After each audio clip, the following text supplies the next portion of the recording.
Hello, class.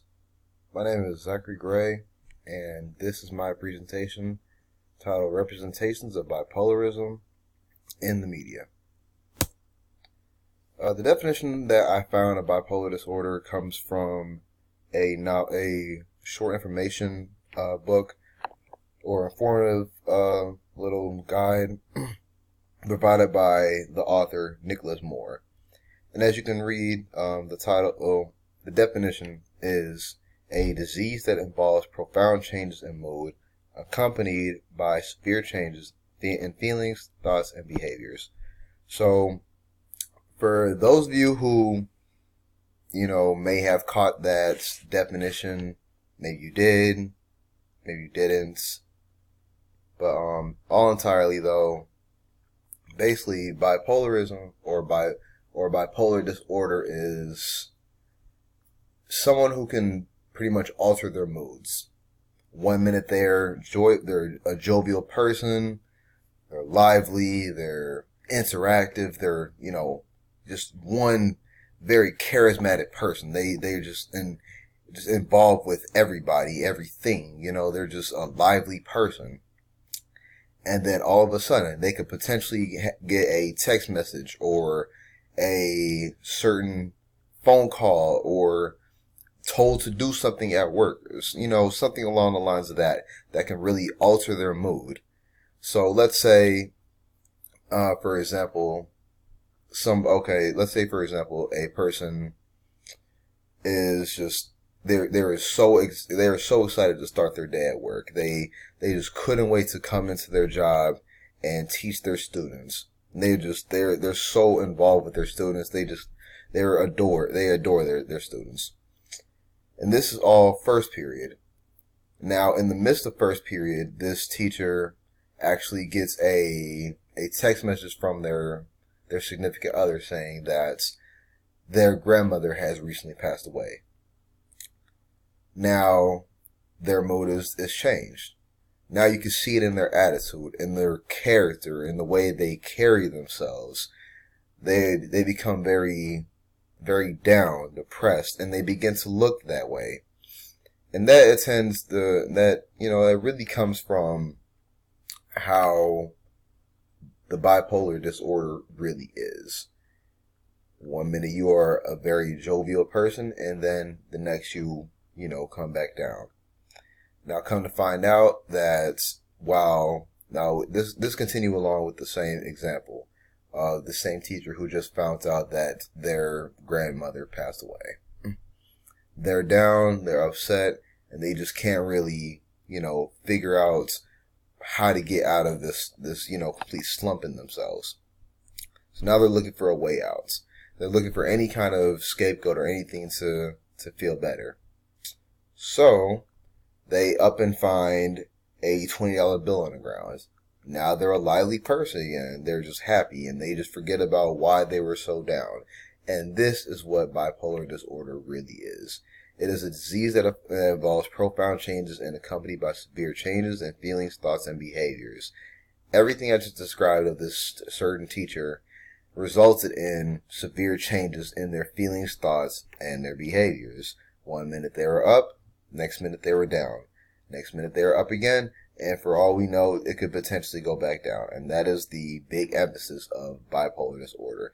Now, the big emphasis of this presentation is about the media and how the media really portrays, bipolar disorder. So a big thing that should be talked about or mentioned in regards to bipolar disorder is the significant symptoms of bipolar disorder. And as you can read on the screen, it is a maniac depressive spectrum. In the absence of symptoms of anxious spectrum, a subtype marked by a limited number of symptoms, both anxious and depressive spectrum. And just to mention, this comes from the same short novel from Nicholas Moore in regards to the same definition which I found of bipolar disorder. These same symptoms come out of this man's novel, and it's a fantastic definition because it really helps describe what bipolar disorder is. So that's very important. Now, the history of bipolar disorder or bipolarism realistically was discovered from a French psychiatrist named Jean-Pierre Valretz. Forgive me for those of you in this chorus right now who actually can speak fluent French. Please forgive me if my accent is a little choppy and sounds kind of country. Forgive me for that one. However, the original person who came up with one of the original diagnosis of bipolar disorder is Jean-Pierre Valretz.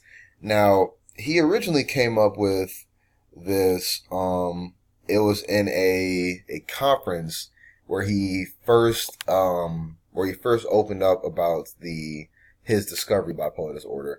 And he presented it in a conference in the 20th century in Paris. Is where he really, actually expanded on his definition. And once coming up with this theory, the world just began to expand on it and began to create the conclusions that, yes, this person has bipolar disorder or that person has bipolar disorder, because these are very significant symptoms that couldn't be quite distinguished prior to Pierre's actual discovery. So once he figured that out and actually was able to group these symptoms together into an actual diagnostic, then he came up with the actual terminology of bipolar disorder. So that's very important to understand the history of where it came from, to understand that this is not just something that just came out of nowhere. This has been an ongoing disorder that has started from long back in the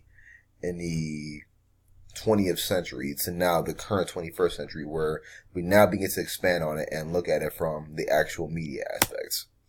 So, does the media really give an accurate portrayal of bipolar disorder or bipolarism? Well, I happen to find 6 significant TV shows that really help explain or help give a good definition or show characters that have bipolar disorder. These 6 shows are Degrassi, General Hospital, Empire, Homeland, Shameless, one of my favorite shows because it is based in my hometown, Chicago, Illinois, and Lady Dynamite. So I have much more experience of knowing the characters of Shameless, so we're really going to focus on one significant character in there. And if you are a fan of the show Shameless like I am, you should probably already know where this presentation is possibly going, and I am going to focus on Ian Gallagher. And Ian Gallagher is the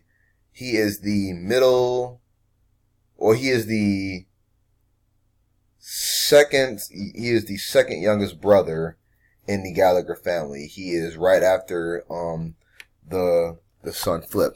So Ian has an episode in season 6 where he is an EMT, and during this episode, he just recently had a falling out with his significant other, his boyfriend, and they kind of, basically break up.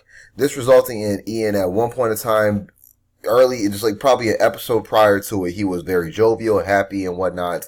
And once he got to work the next day, after breaking up with his boyfriend, he really just fell out and just wasn't himself, and he overreacted, which resulted in him needing to get sent home early from work and potentially lost his job. So the thing that's really important about that significant episode is it really shows what people really go through when they deal with bipolar disorder. Is they can't really control some of these emotions and whatnot because they don't really have many people who can understand or speak to about what they're going through. So that was a very significant episode that really showed what people go through in regards to that. So my question is, does the media really make a pivotal impact on bipolar disorder? My theory on regards to that is yes, it does. Because without a lot of TV shows and media or social media, we won't really know what a lot of people are going through or how they're dealing with these problems and whatnot. So using Ian as an example from Shameless really helps expand on that, and it really helps go in depth in regards to that. So yes, I do believe the media does make a pivotal impact on bipolar disorder, and yes, I do think that bipolar disorder is really shown in the media. So thank you everyone for that, for your attention, and this is my presentation.